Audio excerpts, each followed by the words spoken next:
अस्सलाम वालेकुम। मैं आज क्लास 10th का बहुत ही उम्दा वीडियो लेकर हाज़िर हुआ हूँ। आपका ये चैप्टर 9th है, यानी 9th चैप्टर है, सबक नंबर 9 है।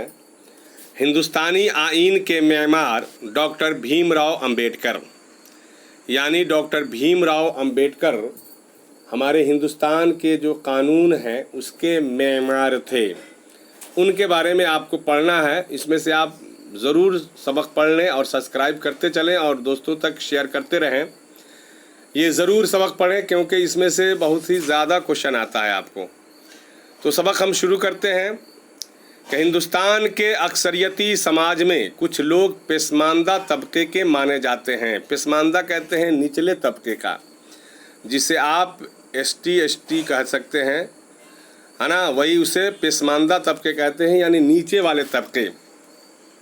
सैकड़ों वर्षों से समाज में न कोई उनकी फिक्र करता था और न उनसे प्यार करता था, बल्कि वह लोग नफ़रत और हक़ारत की नज़र से देखे जाते थे और उन्हें अछूत कहा जाता था। ऊंची ज़ात के लोग उन अछूतों को अपने दरमियान रहने की इजाज़त नहीं देते थे। वह उनके कुएं के पानी को नहीं छू सकते थे। या आज से पहले जो है इस तरीके से ज़िंदगी लोगों ने गुजारा है। न उनके तालाबों से पानी भर सकते थे, अछूत मंदिर में नहीं जा सकते थे, न किसी स्कूल में तालीम हासिल कर सकते थे। उनका काम सड़कों गलियों में झाड़ू लगाना, जूते बनाना या जूतों की मुरम्मत करना, बेद के टोकरे बुनना या मुर्दा जानवरों की खाल उतारना था। सैकड़ों वर्षों तक ये अछूत गरीबी, जहालत, सख्त जांफशानी और अनगिनत तकलीफ़ों की ज़िंदगी जीते रहे। ऐसे ही एक अछूत मराठी ज़बान बोलने वाले महार ख़ानदान में डॉक्टर भीमराव अंबेडकर 14 अप्रैल 1891 को महू सेंट्रल इंडिया में, ये आप याद कर लेंगे, आपकी पैदाइश जो है महू सेंट्रल इंडिया में हुई थी और आप जो है महार ख़ानदान से ताल्लुक़ रखते थे, जिसे आम तौर पर अपने यहाँ जो है ना उन्हें चमार ख़ानदान कह सकते थे। वो वहाँ के, यानी मराठी ज़बान में महार ख़ानदान उन्हें कहा जाता है। कह रहे हैं कि उनके वालिद का नाम रामजी मालूजी सकपाल था, ये याद कर लेंगे, और वालदा यानी अम्मी का नाम भीमबाई था। इसी से आपको डॉक्टर भीमराव भी कहा जाता है। वो अपने वालिदैन की 14वीं और सबसे छोटी औलाद थे, यानी ये 14 भाई बहन थे, ये सबसे छोटे थे। सब लोग उन्हें भीमा कहा करते थे, लोग प्यार से उन्हें भीमा कहते थे। उन्होंने भीमराव के नाम से अपनी तालीम मुकम्मल की। भीमराव के नाम से उन्होंने अपनी तालीम मुकम्मल की। अपने दादा मालूजी की तरह से उनके वालिद रामजी सकपाल बरतानवी सरकार की फ़ौज में मुलाजिम थे। ये याद रख लेंगे कि उनके वालिद जो थे, उनके अब्बा, वो जो है रामजी सकपाल बरतानवी सरकार की, बरतानवी कहते हैं जो यहाँ पर अंग्रेज़ी सरकार थी, उसमें फ़ौज में जो है ना मुलाजमत करते थे, नौकरी करते थे। उन दिनों बरतानवी सरकार ने फ़ौज में काम करने वालों के लिए तालीम को लाजमी करार दे रखा था, यानी जो फ़ौज में काम करते थे उन्हें जो है ना तालीम हासिल करना ज़रूरी थी। सरकार उन नौजवानों की, औरतों और बच्चों की तालीम के लिए स्कूल चलाती थी। मालूजी और रामजी दोनों ऐसे ही खुशकिस्मत महार थे जिनको तालीम का फ़ायदा पहुंचा। भले ही वो निचले तबके के, है ना, यानी नीचे तबके के रहने वाले थे, मानने वाले थे, है ना, लेकिन उन्हें जो है मुलाजमत की वजह से, यानी बरतानवी सरकार में फ़ौज में मुलाजमत की वजह से उन्हें जो है ना तालीम हासिल करने का फ़ायदा पहुंचा। भीमराव की उम्र अभी 2 बरस की ही थी कि उनके वालिद फ़ौज की मुलाजमत से सुबुकदोश हो गए। यानी इनकी उम्र 2 बरस थी तो इनके वालिद जो अब्बा थे वो फ़ौज के मुलाजमत से रिटायर कर गए। 14 बरस तक रामजी फ़ौजी स्कूल में हेडमास्टर रहे। सुबुकदोशी के वक्त, यानी जब उनका रिटायरमेंट का वक्त जो था, उनका ओहदा दूसरी ग्रैंड डेज ज़मींदार यानी सूबेदार मेजर का था। यानी जब उस वक्त जो सुबुकदोशी का वक्त जो था, उस वक्त वो सूबेदार मेजर के तक पहुंच चुके थे। ये ख़ानदान सेंट्रल इंडिया को छोड़कर कोंकण इलाका में वापोली मकाम पर जा बसा। यहीं 5 साल की उम्र में अंबेडकर का स्कूल में दाखिला हुआ। जल्द ही उनके वालिद राम जी को सितारा में नौकरी मिल गई, सितारा में उनकी नौकरी उनके वालिद साहब को मिल गई। इस तरह ये ख़ानदान सितारा चला गया। सितारा जगह का नाम है, ये याद रख लेंगे। यहाँ पर भीमराव का छावनी कहते हैं जहाँ फौजी लोग रहते हैं, गवर्नमेंट हाई स्कूल में दाखिला हो गया। भीमराव अभी 6 साल के ही थे कि उनकी माँ भीमाबाई का इंतकाल हो गया। यानी अभी ये 6 साल के थे तो इनकी माँ जो है ना भीमाबाई इस दुनिया से चल बसी, इंतकाल हो गया, ये याद कर लेंगे। चुनांचे राम जी की बहन ने उस ख़ानदान की देखभाल शुरू कर दी। भीमराव को अब कड़वी सच्चाई का एहसास होने लगा था कि वह पैदाइशी तौर पर अछूत हैं। अब उन्हें जो है ना कुछ होशियार हो गए तो उन्हें जो है ना ये एहसास होने लगा कि वो पैदाइशी तौर पर अछूत हैं, यानी नीचे तबके के हैं। छूत उन्हें जो है ना अछूत मानते हैं, है ना। उन्हें जो है क्लास में सबसे पीछे बिठाया जाता था। आगे चलकर ऐसे वाक़यात उनकी ज़िंदगी में रूमनामा हुए कि उन्हें अपने मज़हब और हम मज़हबों से नफ़रत होने लगी। यानी हिंदू समाज में जो नीचे तबके के अछूत जात के जो होते हैं, नीचे तबके के होते हैं, उन्हें जो है अछूत समझा जाता है। इस वजह से उन्हें जो है ना यानी भीमराव अंबेडकर को जो है ना अपने मज़हब से और हम मज़हबों से, यानी जो उनके हम मज़हब थे, उनके मज़हब के मानने वाले थे, उनसे उनको नफ़रत होने लगी। बाद में ये है ना गौतम बुद्ध के मानने वाले ये बुद्धिस्ट हो गए थे। आपको ये बाद में पढ़ना होगा, आप देख लें आगे। सितारा में तालीम के दौरान उन्होंने अपने नाम के आगे अंबेडकर लिखना शुरू कर दिया था। दरअसल भीमराव के परदादा कोंकण इलाके में अम्बावेडा के रहने वाले थे। अम्बावेडा के ये रहने वाले थे, इसलिए उन्होंने अपने नाम में अंबेडकर शामिल कर लिया। मराठी ज़बान बोलने वाले लोगों की रवायत है कि वो अपनी ज़ात के साथ अपनी रिहायशी मुकाम का नाम लगाते हैं, यानी जहाँ वो रहते हैं, यहाँ पैदा हुए हैं या ना जहाँ वो रहते हैं, वो अपने नाम के साथ में लगा लेते हैं। चुनांचे सकपाल के साथ भीमराव का दूसरा सरनेम अम्बावाडीकर ये मिला, अम्बावाडीकर मिला। ये याद कर लेंगे सरनेम आपका क्या था, है ना, जिसे बोलने में आसानी के लिए स्कूल के रजिस्टर में अंबेडकर लिख दिया गया। तालीम के मामले में शुरू में तो भीमराव को संजीदा नहीं थे, लेकिन आगे चलकर उन्हें जब तालीम की अहमियत का एहसास होने लगा, जब उन्हें एहसास होने लगा कि भाई तालीम कितनी बेहद ज़रूरी है, तो उन्होंने अपनी तालीम पर ध्यान देना शुरू किया। ये उस ज़माने की बात है जब राम जी की सितारा वाली नौकरी ख़त्म हो गई। यानी ये सितारा वाली नौकरी इनके वालिद साहब की जब ख़त्म हो गई तो उनका ख़ानदान बम्बई मुंतकिल हो गया। उस वक्त बम्बे नाम था उसका, अब मुंबई कहते हैं। बम्बई के एलिफेस्टन हाई स्कूल का माहौल जिसमें भीमराव पढ़ते थे पुरसुकून न था, यानी ज़िंदगी गुजारने के लायक नहीं था। यह स्कूल सरकारी था, लेकिन यहाँ भी भीमराव के साथ ज़ात पात का भेदभाव किया जाता था। सिर्फ स्कूल के तलबा ही नहीं उन्हें हक़ारत और नफ़रत की नज़र से न देखते थे, बल्कि असातिज़ा का सलूक भी वैसा ही था। यानी जो टीचर होते थे, असातिज़ा होते थे, वो भी जो है ना भीमराव के साथ ऐसे ही सलूक किया करते थे। लेकिन भीमराव खामोशी के साथ अपनी बेइज्जती बर्दाश्त करते रहे। उनकी तालीम जारी रही और उन्होंने 1908 में मैट्रिक का इम्तहान पास कर लिया। ये भी आप याद कर ले, उन्होंने 1908 में मैट्रिक का इम्तहान पास किया, है ना। महार ज़ात वालों के लिए बड़े फ़ख्र की बात थी। महार ज़ात में अभी तक कोई मैट्रिक नहीं किए थे, ये फ़ख्र की बात थी। इसलिए उन लोगों ने उस खुशी के इजहार के लिए एक जलसा किया और भीमराव को मुबारकबाद दी। इससे भीमराव की हौसला अफजाई हुई और उनका हौसला बढ़ा कि हम इससे और आगे तालीम हासिल करें। उन्होंने अब एलिफेस्टन कॉलेज में दाखिला लिया और 1912 में इसी कॉलेज से बीए की डिग्री हासिल की।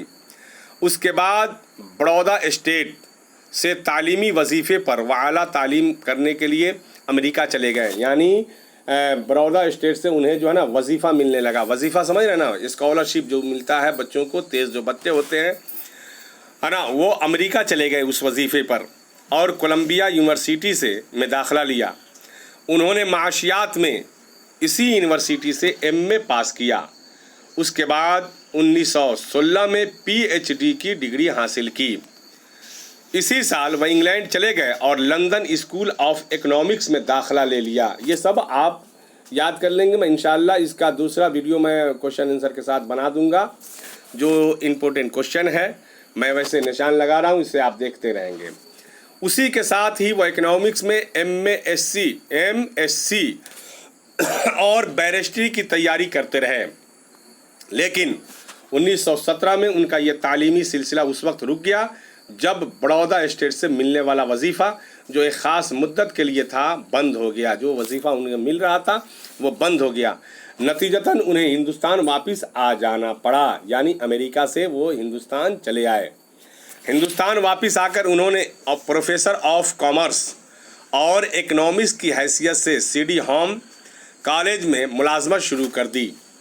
इस ओहदे पर 1918 से 1920 तक वो काम करते रहे। इस दौरान उन्होंने अपनी तनख्वाह के कुछ रुपये बचाकर महफूज कर लिए थे, यानी जो तनख्वाह जो महीने मिलता था उसमें से उन्होंने कुछ रुपया बचाकर महफूज कर लिए थे। और कुछ दूसरे मुखलिसीन यानी दोस्त अहबाब जो थे इमदाद की, जिसकी बदौलत वो दोबारा 1920 में इंग्लैंड चले गए, है ना। अब इंग्लैंड गए और अपनी अधूरी तालीम पूरी की। उन्होंने 1912 ईस्वी में एमएससी और 1923 ईस्वी में डीएससी की डिग्रियां हासिल की। देखिए पढ़ने का कितना जज्बा था उनके अंदर, और बैरिस्ट्री भी पास कर ली। इसके बाद हिंदुस्तान वापस आ गए। हिंदुस्तान वापस आकर उन्होंने वकालत का पेशा इख्तियार किया। यहाँ जब आए तो इन्होंने वकालत का पेशा, वकील बन गए और वकालत का पेशा इख्तियार किया। उस वक्त से वह समाजी इस्लाही और सियासी सरगर्मियों में भी हिस्सा लेने लगे, यानी जो समाज का इस्लाह करना था, अपने ख़ानदान वालों को इस्लाह कर रहे थे, और जो सियासी यानी सियासत वाला जो राजनेता वाले थे उस सरगर्मियों में भी हिस्सा लेने लगे। उस दौरान उन्होंने सहाफ़त से भी ख़ुद को जोड़ा। अब देखिए ये सहाफ़त एक लफ्ज़ आया, सहाफ़त कहते हैं रिपोर्टर जो होते हैं उन्हें, है ना, ये याद कर लेंगे। इस्लाह के लिए उन्होंने कई सियासी और समाजी तंजीमें कायम की, यानी बहुत सी कमेटियां उन्होंने बनाई, तंजीम बनाई, और आखिरकार उन्होंने अछूत समझी जाने वाली ज़ातों में एक ज़बरदस्त इनकलाब पैदा कर दिया, जिसके असरात आज वाज़े तौर पर दिखाई देते हैं। उन्होंने अछूतों को ये सलाह दी कि हम उस वक्त तक कोई तरक्की नहीं कर सकते जब तक हम 3 मरहलों में अपने अंदर की सफाई नहीं करते। हमें अपने आम अखलाक़ी बर्ताव को ऊपर उठाना होगा। माने जो हम मतलब जो हम इस तरीके से जो ज़िंदगी गुजार रहे हैं, हम अपने आप को समझ रहे हैं कि भाई हम नीचे अछूत जात के हैं, हमारा काम टोकरी बिनना, बेत की टोकरी बिनना, या बेत की जो है कुर्सी बनाना, या पाखाना ढोना, गंदा ढोना, ये हमारा काम नहीं है। अपने तलफ़ुज़ को सुधारना होगा, माने जो बातचीत है उससे जो है ना अपने तलफ़ुज़ को सुधारना होगा और ख़यालात को नई ताकत देनी होगी। मैं आपसे कहता हूँ कि आप अहद कर ले कि आप मुर्दा या सड़े हुए जानवरों का गोश्त नहीं खाएंगे। ये अपने ख़ानदान वालों को अपने माहौल में ये तालीम जो है ना दे रहे थे। वक्त आ गया है कि हम अपने दरमियान से ऊंच नीच के भेदभाव ख़त्म कर दें। आप अहद कीजिए कि आप बचे कुचे और फेंके हुए टुकड़े नहीं खाएंगे। हम खुद सिर्फ उसी सूरत में ऊपर उठ सकते हैं अगर हम अपनी मदद आप करें, अपनी इज़्ज़त नफ्स दोबारा हासिल करें और अपनी ताकत को जानें। ये भीमराव अंबेडकर का कौल था। भीमराव ने जो तहरीक चलाई उसकी ऊंची ज़ात के लोगों की तरफ से ज़बरदस्त मुखालफत हो गई। अब जो ऊंची ज़ात के लोग थे उसमें ज़बरदस्त मुखालफत तहलका मच गया कि अगर इस तरीके से ये लोग हमारा काम नहीं करेंगे तो फिर दिक्कत होगी। लेकिन उन्होंने हौसला नहीं हारा। उन्होंने कानूनी तौर पर भी मुखालिफों की मुखालिफ का जवाब दिया, और वो जिस तहरीक या मिशन को लेकर चले थे इसमें कामयाबी हासिल की। उन्होंने मुल्क व कौम की अहम खिदमात भी अंजाम दी, इसलिए उनका शुमार जदीद हिंदुस्तान के मेमारों में होता है। भीमराव अंबेडकर के कारनामों की फ़हरिस्त बहुत लंबी है, यानी उनका जो काम है उनकी फ़हरिस्त जो है ना बहुत लंबी है। वो अमली सियासत के मैदान में भी कूदे और कामयाब भी रहे। चुनांचे उस दौर के अहम सियासी रहनुमाओं में यानी मसलन गांधी जी और नेहरू जी से भी उनकी नज़दीकी मुरासिम रहे, यानी रिश्ता उनसे यानी रिश्ता तो नहीं कर सके, यानी दोस्ती अहबाबी का ये सब था।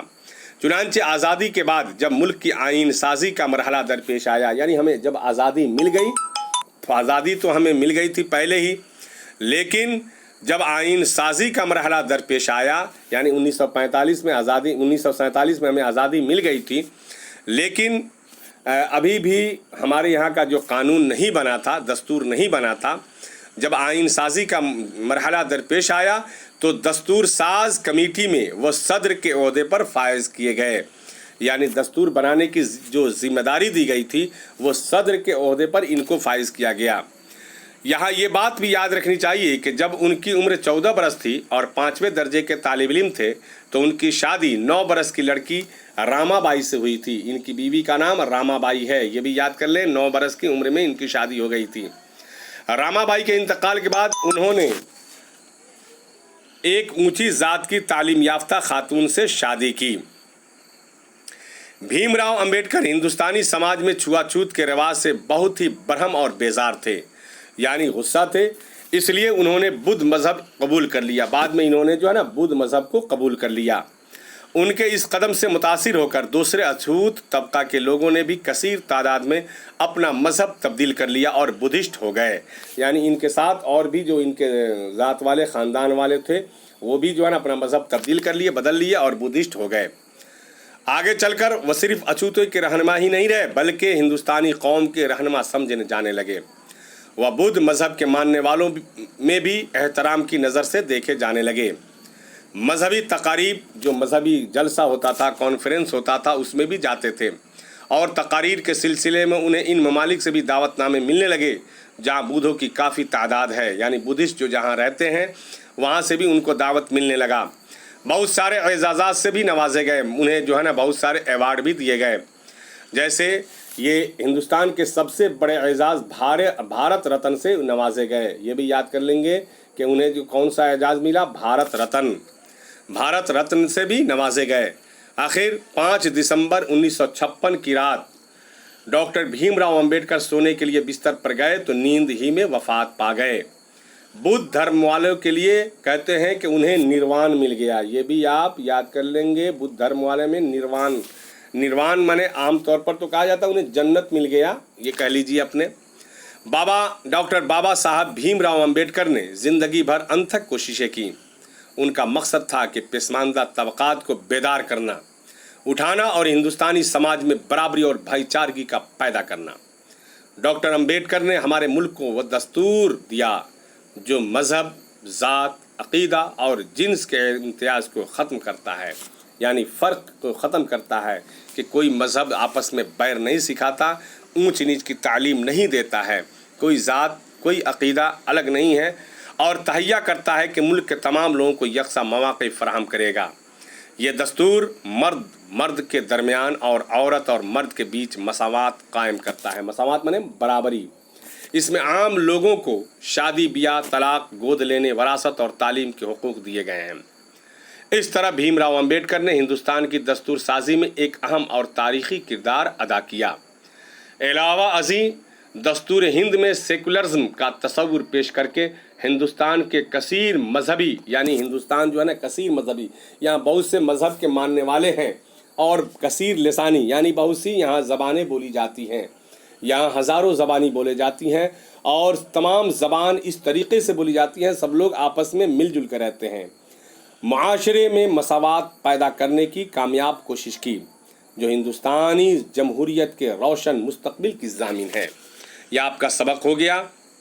आइए हम देखते हैं कि लफ्ज़ मानी भी देख लें। पसमानदा तबका कहते हैं पिछड़ी हुई आबादी के लोग, हकारत की नज़र से यानी किसी को नीची निगाह से देखना, जलील और कमतर समझना, जांफशानी, मेहनत, मशक्क़त, अछूत जिनको छूने के लायक भी नहीं समझा जाए, मुलाजमत, नौकरी, रवायत, कोई रिवाज जो बहुत ज़माने से चला आ रहा हो, हौसला अफजाई, हौसला बढ़ाना, दिलजोई करना, वजीफ़ा, तालीम के लिए इमदादी रकम, एक स्कॉलरशिप, मुखल्लिसीन, खुलूस वाले हमदर्द, तंजीम, कोई काम करने के लिए बनाया गया इदारा, मेमार, बनाने वाले, बरहम, नाराज़, गुस्सा, बेजार, परेशान, एहतराम, इज़्ज़त, इस्लाह, सुधार, मुंतकिल, एक जगह से दूसरी जगह ले जाना, माशियात, इकनॉमिक्स, मादी और वसाइल और ज़राए से मुतालिक एक शोबा इल्म, मुरासिम कहते हैं ताल्लुकात को, रहनुमा कहते हैं लीडर को।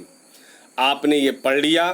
ये आप क्वेश्चन आंसर आप इंशाअल्लाह अज़ीज़ मैं अगले वीडियो में बना दूंगा, वीडियो लंबा ना हो जाए, आपको बोझल सा लगे। बहुत से बच्चे ऐसे भी हैं कि वीडियो देखकर बंद कर देते हैं। आप ये ना समझे बल्कि सबक पढ़ें। सबक पढ़ने से ये होगा कि आपका MCQ, जैसे आपको ये अब आया भीमराव अंबेडकर की पैदाइश कब और कहाँ हुई, आप सबक पढ़कर देख सकते हैं। भीमराव अंबेडकर के वालिदैन के नाम यानी माँ बाप का दोनों का नाम लिखना है। भीमराव के वालिद फ़ौज में किस ओहदे से सुबकदोश हुए, और बीए करने के लिए भीमराव ने किस कॉलेज में दाखिला लिया। बुद्ध मज़हब में निर्वाण का क्या तस्वुर है। और मुख्तसर सवालात में ये हैं स्कूल में भीमराव अंबेडकर के साथ, ये तमाम जो है ना इंशाअल्लाह अज़ीज़ इसके अगले वीडियो में मैं बना दूँगा। अब इजाज़त दीजिए, खुदा हाफिज़, अस्सलाम वालेकुम। मेहनत से पढ़िए, याद कीजिए।